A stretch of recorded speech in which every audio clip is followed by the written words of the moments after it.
ಹುಲ್ಲಹಳ್ಳಿ ಗ್ರಾಮ ಪಂಚಾಯಿತಿಯಲ್ಲಿ ಭಾರೀ ಅವ್ಯವಹಾರ ನಡೆದರೂ ದಲಿತ ಯುವಕ ಪ್ರಸಾದ್ಗೆ ಈ ಹಿಂದೆ ಗ್ರಾಮ ಪಂಚಾಯಿತಿ ಮಳಿಗೆ ನೀಡಿದ್ದು ಕಟ್ಟಡ ಕುಸಿದು ವಿದ್ಯುತ್ ಶಾರ್ಟ್ ಸರ್ಕ್ಯೂಟ್ ಆದ ಕಾರಣ ರಿಪೇರಿ ಮಾಡಿಸುತ್ತೇವೆ ಎಂದು ಭರವಸೆ ನೀಡಲಾಗಿತ್ತು.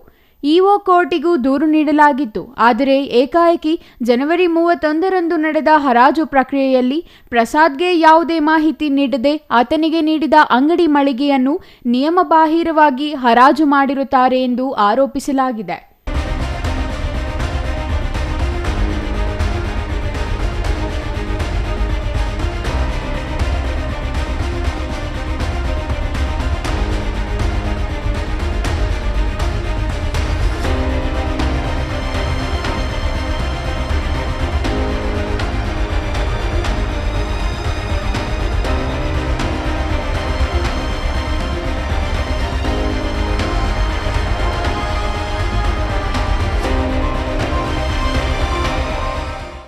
ಇದನ್ನು ವಿರೋಧಿಸಿ ಇಂದು ಪಂಚಾಯಿತಿ ಪಿಡಿಒ ಶ್ರೀಧರ್ ವಿರುದ್ಧ ಧಿಕ್ಕಾರದ ಘೋಷಣೆ ಕೂಗಿ ಆಕ್ರೋಶ ವ್ಯಕ್ತಪಡಿಸಲಾಯಿತು.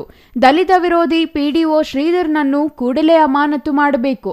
ಪ್ರಸಾದ್ಗೆ ನೀಡಿದ ಮಳಿಗೆಯನ್ನು ವಾಪಸ್ ಆತನಿಗೆ ನೀಡಬೇಕು. ಕಂಪ್ಯೂಟರ್ ಹಾಗೂ ಪೀಠೋಪಕರಣ, ಮಳೆ ನೀರು ಸೋರುವಿಕೆಯಿಂದ ಆತನಿಗೆ ಆಗಿರುವ ನಷ್ಟ ಕಟ್ಟಿಕೊಡಬೇಕೆಂದು ಹುಲ್ಲಹಳ್ಳಿ ಭೀಮಾ ಬಳಗ ಯುವಕ ಸಂಘ ಒತ್ತಾಯಿಸಿದೆ. ಇದಕ್ಕೆ ಬಗ್ಗದಿದ್ದಲ್ಲಿ ಬೃಹತ್ ಮಟ್ಟದಲ್ಲಿ ಹೋರಾಟ ನಡೆಸಲು ಮುಂದಾಗಬೇಕಿದೆ ಎಂದು ಎಚ್ಚರಿಕೆ ನೀಡಲಾಗಿದೆ. ನಂತರ ತಾಲೂಕು ಕಾರ್ಯನಿರ್ವಾಹಕ ಅಧಿಕಾರಿ ಜೆರಾಲ್ಡ್ ರಾಜೇಶ್ ಅವರು ಸ್ಥಳಕ್ಕೆ ಆಗಮಿಸಿ ಪ್ರತಿಭಟನಾಕಾರರ ಜೊತೆ ಮಾತನಾಡಿ ಪ್ರಸಾದ್ ಅವರಿಗೆ ವಾಪಸ್ ಮಳಿಗೆ ಕೊಡಿಸಲು ಪಿಡಿಒಗೆ ಆದೇಶ ಮಾಡುತ್ತೇನೆ ಎಂದು ಹೇಳಿ ಮನವಿ ಸ್ವೀಕರಿಸಿದರು. ನಂತರ ಪ್ರತಿಭಟನೆ ಕೈಬಿಡಲಾಯಿತು. ಸ್ಥಳದಲ್ಲಿ ಗ್ರಾಮ ಪಂಚಾಯಿತಿ ಸದಸ್ಯ ಕುಮಾರ್, ಮರಿಸ್ವಾಮಿ, ಚಂದ್ರು, ಪ್ರಸಾದ್, ಹಲ್ಲೆರೆ ಮಹದೇವಸ್ವಾಮಿ ಇನ್ನೂ ಹಲವರು ಹಾಜರಿದ್ದರು. Kumar, CTV news, Nanjangud.